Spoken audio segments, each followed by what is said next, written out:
नर्मदापुरम से सिर्फ 3 किलोमीटर दूर एक प्राचीन एवं शक्तिपूर्ण मंदिर जिसका नाम है हिंगलाज देवी धाम। और यहाँ पर बोला जाता है माँ हिंगलाज देवी अपने भक्तों की मनोकामनाएं भी पूरी कर देती है। तो आज का सफ़र शुरू कर दिया है यार। काफ़ी टाइम से यहाँ आने का मैं प्लान कर रहा था बट आ ही नहीं पा रहा था।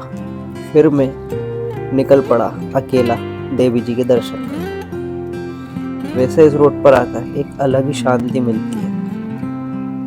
और ये देखो, रास्ते के दोनों तरफ हरियाली और एक साइड रेलवे ट्रैक इस सफर को और भी खूबसूरत बना देता है।